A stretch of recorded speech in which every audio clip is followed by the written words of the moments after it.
Julius Caesar wasn't killed by his enemies. He was killed by his best friend. Every major betrayal in history follows the same pattern. It's never the stranger in the shadows who destroys you. It's the person sitting at your dinner table, the one who knows your weaknesses, your fears, your secrets. Here's who to watch. Welcome back to Forbidden Wisdom, and today we're exploring the uncomfortable truth about betrayal. Strangers can't betray you because they never had your trust to begin with. Real betrayal requires access, knowledge, and opportunity, things only your inner circle possesses. Understanding this pattern could save you from the most devastating wounds of your life.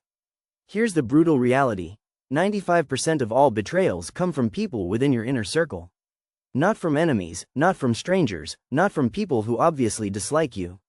From the people you trust most. To truly betray someone, you need 3 things. 1. Access to their life, decisions, and vulnerabilities. 2. Knowledge of their weaknesses, secrets, and blind spots.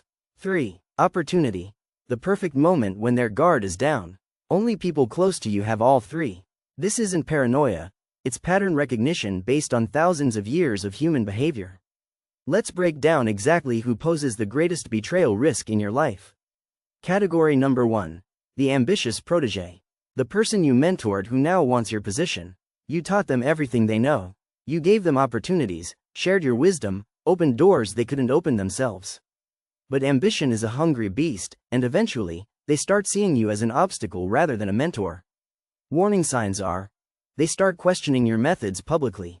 They build relationships with your superiors without including you. They begin taking credit for ideas you developed together. They seem less grateful and more entitled over time. This hurts the most because you genuinely wanted to help them succeed. You saw potential and invested in them. The betrayal feels like parental rejection and professional assassination combined. They don't just take your position, they take credit for the wisdom and opportunities you provided. They rewrite history to make their success seem independent. Category number 2. The envious equal. The peer who's tired of being in your shadow. They started at the same level as you, but you pulled ahead. Maybe you got promoted, found success, or gained recognition they feel they deserved.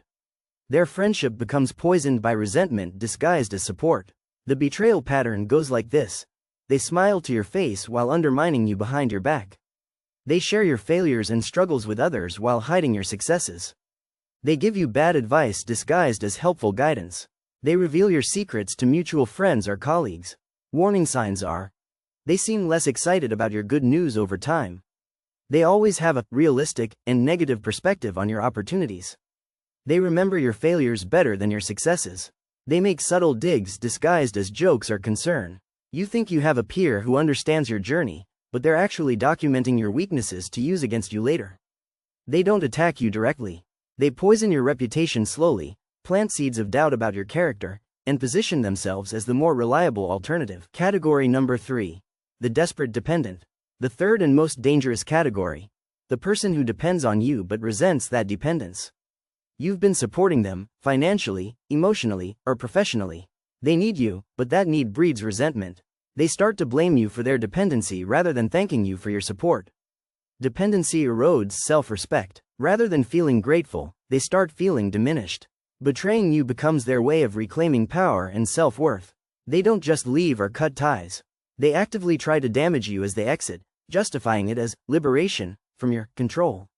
Warning signs are: they become increasingly critical of your help. They accuse you of having ulterior motives for supporting them. They start viewing your generosity as manipulation. They seem angry about things they once appreciated.